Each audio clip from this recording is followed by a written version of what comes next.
Welcome back to the 16th episode of Crusader Kings 2, The Old Gods.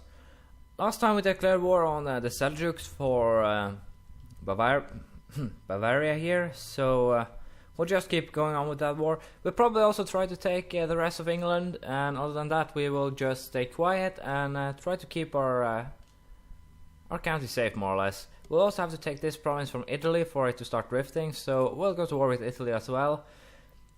Other than that, there ain't really much happening. Last episode I had some problems with sound, so a little part of it didn't get recorded. I'll try to avoid similar things happening now. We'll also probably try and take Bohemia while we're at it. I have to see, probably. But we'll give it a go and see how it goes. So for now I'll just take the Seljuk lands and then we'll move on to Italy. The Seljuks have given up and sent us a peace solution. It's what we want, so we'll just go ahead and accept. Despawn these guys, and this time I'll actually be smart enough to deal out the lands at once. Let's see, that's a barony, a castle. It's also a little bit fun that the design of the holdings are actually based upon the culture in the region. So if you have Turkish, Altaic here, you get these. If they are Norse, you get these. Regular Germanic, you have these. I believe it's Catholic too. Mosques are pretty much as they used to be, so I don't really think there's too many changes when it comes to that. There's some which adds flavor to the game, and I'm not complaining. It's fun. We'll probably just go ahead and declare war on Italy straight away. I believe I can. I want to declare a county for Chur, and there we go. They have about 50,000 men, so it should be an interesting war, but I'm confident we can win. They can't really take that many men over the mountains without getting some serious attrition problems. So we'll just siege this for now and then move on to take down their troops. Italian first group, 20,000 men, has just approached me, ready to attack. We'll see how it goes. My defense is boosted, that's the only thing. It's a resounding victory by, capture a duke, so I'll get some extra cash there. 1,300, 13,000 men on their side, I 2.5 on mine. So it's a resounding victory. I'll just end the sieging of Chur and then I'll hunt them down. The second battle, the Italians have some reinforcements. I don't really think it should be troublesome. So and a lot of other things happens in the middle of the battle. So I'm simply keeping up that I have good relations with my two kings, so they probably shouldn't join anything against me, hopefully. That's at least what I'm hoping for. And the second battle is also a huge victory with 41 losses in my favor, so that's great. Should probably not have too much to say. Nearly 18% war score, some technology, things are looking good, really. And with this he's had enough and accepts his loss. So you don't really need that many men to win wars, at least if you have a good enough retinue. Can I walk to here? Yes. I want to see how many ships. Yeah, more than enough ships. I'll raise those ships once I get there. There is a peasant revolt down here that I have to deal with. That'll probably be one of the big pains. And also they are currently taking more land down in Greece, 3 new provinces. The spread of provinces will be a pain. We haven't taken those because revolts will be harder to deal with and they will be more spread, so I'll have to send my troops everywhere basically. I'm thinking that I'll create a siege retinue now, and I believe archers are the best thing to use in sieges, so it'll probably be composed of pikemen, heavy infantry and archers basically. The time has come for us to continue our conquest in England. I'm tempted to actually declare war for Mercia, and I'll actually do that as that is the largest piece they still have. Then I'll probably declare war for Essex next, and then Jorvik, which are these two. Essex will be these 3 counties. We already have most of these 2, so it's just a matter of time really. We'll declare war on Mercia, and then it'll probably weaken them enough for my vassals to clean up the rest. While I'm at war with England, this guy actually declares a holy war for Brittany. I believe he declared it on this guy. Yeah, so he simply declared it on a single count, it seems. And also my Venice guy has declared a war, it seems. He's attacking King Louis the Proud in the war for Apulia. He's basically trying to take these 2 from West Francia, so should be interesting. Other than that, he has also taken the liberty of founding the Independence faction, so that's kind of annoying. But I think things should work out. I don't really have any big fears right now, so we'll just see. Akershus has 22 county with tax with my steward, so that's nice to know. I sent these guys to Venice to try and turn the county around. I believe it's still Christian. I'll have to see. No, it's actually Norse now. I didn't actually get the pop-up, so I'll send him back to do his duty there. Hopefully it will also turn into a Norse cultured, and I believe it's already started to, drift. 7 years on its way. Bavaria hasn't started for some weird reason. I don't really know why. Probably because the kingdom title exists, so I'll probably have to take it from him and destroy it for some reason, and that's kind of annoying, so yeah, I'll probably do it once I get really old, hopefully, and hopefully I'll be able to make a good prediction, but we'll have to see. Hopefully it will be possible. If not, I'll actually have to elect him king, perhaps. He does have half decent stats, but I don't think so. Can I plot to revoke it? Nope, cannot do that. I'll have to see. Most likely I'll have to try and revoke it on my own for a minus 80, I believe. Minus 40 with the rest of my vassals. I'll probably wait 5 or 10 more years, and then I'll probably try and revoke it. I believe the negativity will be cancelled out by my long reign bonus, hopefully, or something like that. So I think I should be okay. I might trigger an independence revolt, but I'll also trigger the incorporation of Bavaria. So the gain loss will probably be even. Long term, it will probably be the smartest thing to do. King of England has just given up, and it's ours. Didn't really take too long time, didn't really cost too much, so hopefully my guys will now try and take the rest of it, and I'll just get going with creating the titles. And I just have to check that it's just 2 kings. Yeah, just 2 kings.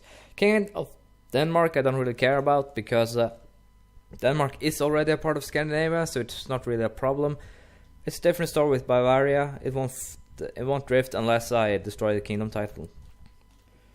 I decided to take Bohemia too, so I'll probably declare war for I'll declare war for Duchy of Bohemia, and then I'll have to declare war for the Duchy of Moravia, and with that we will start to take Bohemia too into Scandinavia. Hopefully this won't create too much trouble. It will. I am really just trying to find a balance. I haven't had real war in a very long time, and when it comes I have a feeling that it might be too much, but hopefully it won't. I'm building a siege stack of defense and archer units, mostly just archers now, so I'll have that running after this one and sieging some counties.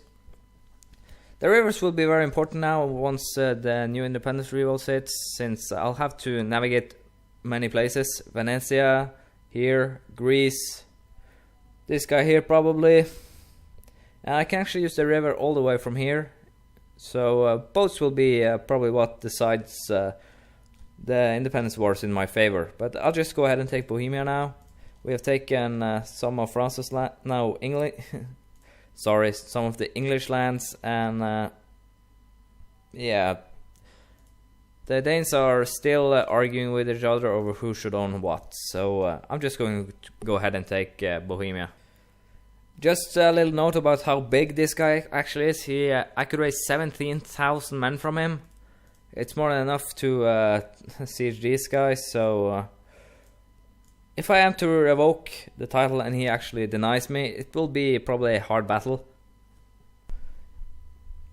The old king died a little while ago. It seems the new one is okay, but it took a little while actually for him to give up, so just annoying. There is another revolt somewhere. I haven't really seen where. They're out in England creating trouble, so we'll just raise these guys and have them deal with it. I won't send my retinue around anymore because right now my vassals have more than enough troops for me to do whatever I want to where they are. So as you can see, the King of Bavaria could raise 17,000 men for me. I'm pretty sure most of the others can raise around the same numbers, which at least the King of Denmark can. And a few others can raise up to 10, I believe, so it could get interesting. I can actually check, I believe. Total strength, yeah, this guy, a Jarl, can raise 11,000. Bavaria, 17,000. King of Denmark can actually just raise 6,000, so... but most of them can raise up to 2,000, most of the important ones, so... it could be... very quickly become dangerous. I can raise now 150,000 men simply from my vassals and 8,000 from my own Demnes. So I believe we have the biggest army in the world now. Let's have a little see.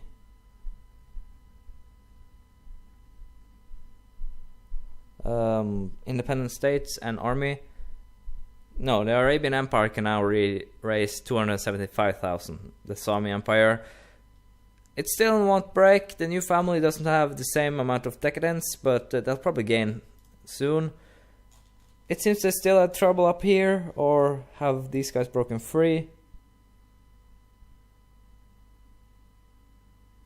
Wait a minute. This guy has actually declared a prepared invasion of Aquitaine, I believe.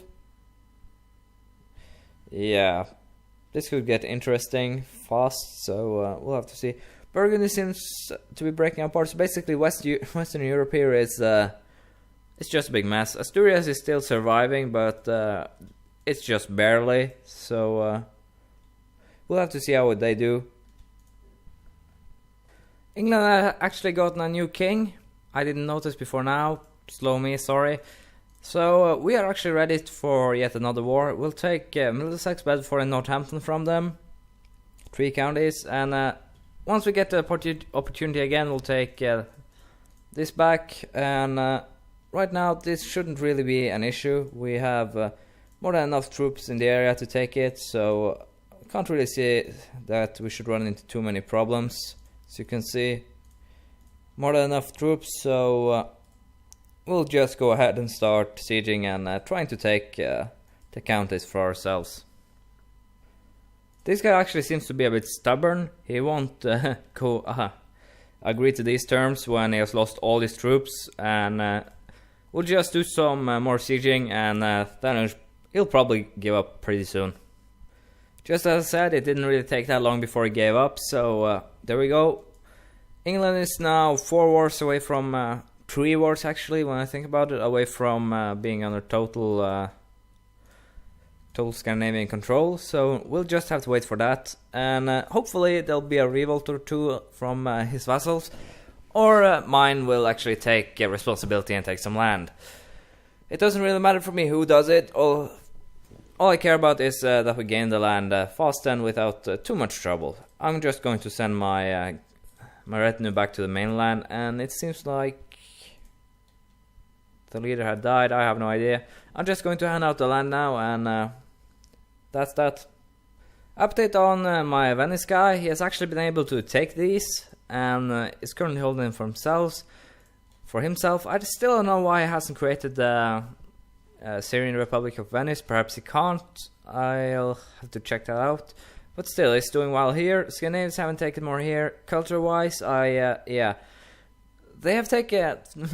changed yet another country, so now there are 2 Norse counties in Greece. Surprisingly enough, we are having trouble with the Swedish, Danish, and Norwegian counties. They refuse to turn back, and seems to be growing in number. 1, 2, 3, 4, 5 Swedish now. 1, 2, 3 Danish still. No, 4 Danish. Norwegians have been the nicest in just 2 counties, as far as I know. No, none of these has turned to. So another county in Ireland, along with 1 here and 1 here. So culture is spreading outside of, as you can see, many here. 4 now in a cluster here, 1 there, 1 there, 1 there. Here also spreads. So it seems that the Norse culture is spreading outside of Scandinavia more than within. So that's kind of weird, but should probably work out. Still no, Venice is still Italian. Hopefully it will turn soon enough. It will be fun to have an Italian, a Norse cultured and religious republic in the middle of Catholic Italy. It also seems like the steppes are about to stabilize. It seems like Ruthenia has more or less established itself here. Rus is back and forth with small civil wars, but has done good. Perm is being pushed up into the north. Chermis has taken a lot of land and is currently doing well. Don't believe they have any wars going. No, the Seljuks are stable here, probably because I just killed their Doomstack. So I don't know if they have that many more troops or how many Doomstacks they actually got. If they just got the one, that's too bad. Then they're actually stuck. And I actually believe there's actually a free guy here. That's kind of hilarious. And other than that, Bulgaria is still around. And these guys are too. They haven't bent the knee to the Sami, the Arabian Empire, even though I find that a bit weird. The Shia are still surviving in their little abode here, so could be interesting to see how things turn out in the end. Sami has taken more or less all of Africa for themselves, except down here and a few counties here, so it seems like they are being pushed back from Aquitaine though, so it could be interesting to see. This guy is still free. I wonder if the guy that had a prepared invasion for him actually failed. And it seems like we've gained another county here by the Danish king has taken it for us. That's basically the biggest new thing that's happened. We also got my county here, it seems, so they're just going to pick up counties while I try to keep things stable, I guess. So that's all that will happen the next 40, 50, 60 years while Ireland and Lithuania stabilizes. I have to see what I'll do with Bavaria. I'll probably revoke the kingdom soon enough and destroy it, but I really want to do it at the end of her life, so she doesn't end up getting a massive independence revolt. I'll actually be, or perhaps it would be good to get it over with. I don't know if they can declare independence on next ruler 2. I believe there's some kind of cooldown, but we'll have to see what we'll do with that. I'll probably revoke it soon enough, 5-10 years. Perhaps she's starting to get old. She's 48, and even though she's strong, I don't know how far she can keep going. I'll have to see what other traits she has. Scholar and Mystic, I find that a bit weird. Didn't think that was possible, actually. None of the other traits gain anything about 2 health, so she probably has 6.5, between 6.5 and 7.5. So she'll probably live a little bit longer than other people, but we'll have to see how long actually I can keep going. So I'll probably revoke in 5-10 years, unless nothing special happens, as that seems to be the average life expectancy of my emperors. Let's see, this guy 66, 57, 51, 42, 55, 49, 56, yeah, about 50 years old, 50, 60, 64, 67. These guys live long, but they seem to be the exceptions rather than the rule. So yeah, we'll see what we'll do. I've gotten some technology points now, and I'm thinking about using them. I don't really need the PD and prestige gains, as I don't really care about the score for the end of the game. I currently have 76,000 points. The prestige is more important to me, so I won't really focus on that. What I'll be focusing on is legalism and noble customs. Perhaps a little bit popular customs, since I now have the guy down in Venezia. But for now we'll upgrade improved keeps, so we can actually upgrade keep, castle walls, city walls and church walls. For me it will be keep and castle walls that will be upgraded, and we'll just go ahead.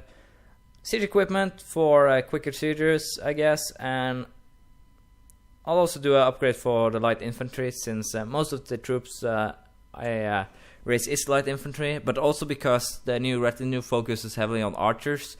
So I'll probably bring this also up to 4, and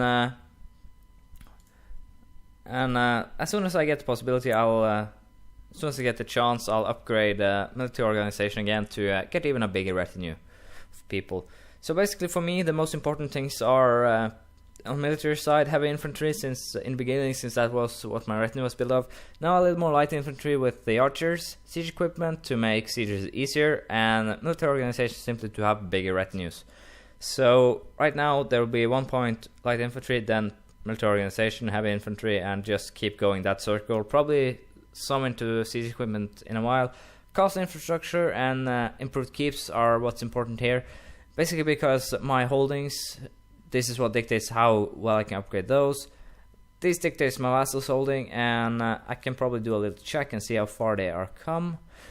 They are basically maximum upgraded, so I probably should do some for my vassals too. Yeah, I can spare the points to do that, so I'll save up the points and then use them on town and church infrastructure. Here it's simply for me noble customs and legalism. Even though cultural flexibility might be important now, as I don't know if the Danish actually get malices towards me because they are Danish. I'll have to check. Yeah, they get a -9 for being a foreigner because they see me as a foreigner, but still, it ain't that much. It's not really something that I would churn points into simply and I would guess they would be at -11 or so, 12, 11, concerning how far I'm right now. Legalism is more important as short reign years and the nest gets bigger. Noble customs, as their opinion actually is risen from to begin with. So that's my take on the cultural system at least. But when it comes to actually gaining points, the things that you must focus on is learning plus diplomacy for culture, learning plus stewardship for economy, and learning plus martial for military. In other words, the only thing you don't really use your skills for is intrigue. In that matter, this ruler is actually pretty good technology-wise, so can't really complain there. I have no idea how long I recorded as usual, so I'll just end it here. Next time we'll actually get done with England, take all of the lands, start incorporation. We'll continue waiting for both Lithuania, Ireland, and Scotland, Wales, pretty much anything here to get part of our lands. But Lithuania and Ireland is what we are really hoping for. If she lives long enough, she'll actually be able to take Ireland, I guess. But Lithuania will be kind of a long shot, as I believe she has to live up to her hundreds. That could be interesting to try, but she probably won't. We'll also see how these guys does, if they actually expand some more, or if they remain quiet. I'll put my money on that they'll take a few more lands. Also, steppes are actually the most stable place, I'd say, right now, with 5 players deciding how things are going here. It's actually quite stable here too, with the Sami and just dealing with their revolts, the Arabian Empire. Central Europe, however, not so much. More or less hack and slash, so should be interesting. Leave a comment, like, anything really. Give me some criticism, give me some advice, praise, things you want to see more of, things you want to see less of, and I'm actually contemplating trying to make a more or less strategy, some guides, taking things like succession laws and things like that, going a little bit in depth, trying to explain them. If you guys like that, give me a little response on that, please. It would be nice. So I'll see you around. Thank you for watching. Bye.